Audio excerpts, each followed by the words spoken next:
Gilly Bonny Online TV. Jumuiya ya Umoja wa Wanawake wa Chama cha Mapinduzi UWT Taifa, kupitia kwangu kama mwenyekiti, nimewaita leo tarehe 28 mwezi wa 3 2025 katika ukumbi huu wa UWT mkoa wa Dodoma kulaani shambulio la kudhuru mwili alilofanyiwa mwenezi wa baraza la wanawake la Chadema Bawacha, ndugu Sigilada Mligo. Kwa mujibu wa taarifa iliyotolewa na kamanda wa polisi wa mkoa wa Njombe tarehe 26 mwezi wa 3 2025 kuhusu tukio hilo, alieleza kuwa ndugu Sigilada Mligo ameshambuliwa na mmoja wa walinzi wa chama hicho anayefahamika kwa jina la Noel Olivale baada ya kutokea mzozo ndani ya kikao cha ndani cha chama hicho. Kwa kuwa UWT, moja ya madhumuni na majukumu ya UWT pamoja na mengine, na kwa mujibu wa kifungu cha F na nukuu, chombo cha ukombozi wa wanawake wa Tanzania dhidi ya unyanyasaji, unyonyaji, ukandamizaji, uonevu na mila zote zinazorudisha nyuma maendeleo ya wanawake, mwisho wa kunukuu. Hivyo, shambulio la kudhuru mwili dhidi ya mwanamke wa Tanzania ndugu Sigilada Mligo, mwenezi wa Bawacha, lililopelekea maumivu hadi kufikia hatua ya kulazwa, ni unyanyasaji, ni ukandamizaji na uonevu dhidi ya mwanamke, jambo ambalo ni baya sana, na UWT tunalipinga kwa nguvu zote na kukemea vikali.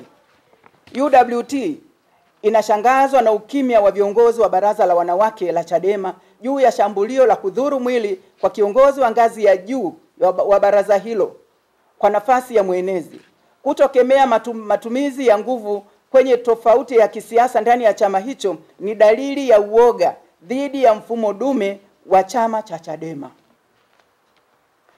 Kwa kuwa sheria ya vyama vya siasa ya mwaka 2023 imevitaka vyama vya siasa kuanzisha dawati la jinsia, tunaiomba ofisi ya msajili wa vyama vya siasa kufuatilia kwa karibu uanzishaji wa madawati hayo na utekelezaji wa majukumu yake, ili madawati hayo yawe na uwezo wa mamlaka ya kuchukua hatua dhidi ya vitendo vya unyanyasaji, ukandamizaji, uonevu na kadhalika dhidi ya wanawake, kama ilivyotokea kwa mwenezi wa Bawacha kushambuliwa akiwa kazini anatekeleza majukumu ya kisiasa ndani ya chama chake.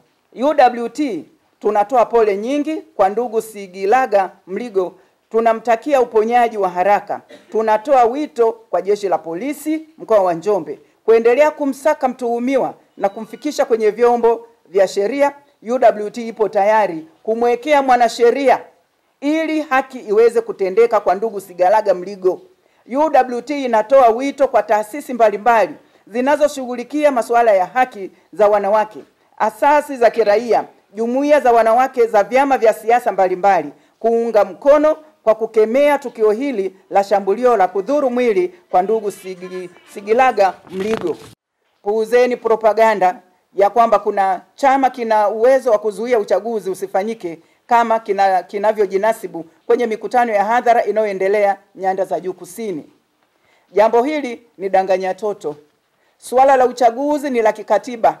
Kila baada ya miaka 5 nchi yetu inaingia kwenye uchaguzi. Haujawahi kuahirishwa kwa namna yoyote ile na hautaahirishwa. Kwa hiyo mwaka huu utakuwepo uchaguzi 2025, tena utafanyika kwa amani na usalama, na uchaguzi utakuwa wa huru na haki. Make your day right. Gilly Bonny Online TV. Kupata habari mpya na kwa haraka kila siku, usisahau kusubscribe kisha like na comment. Gilly Bonny Online TV.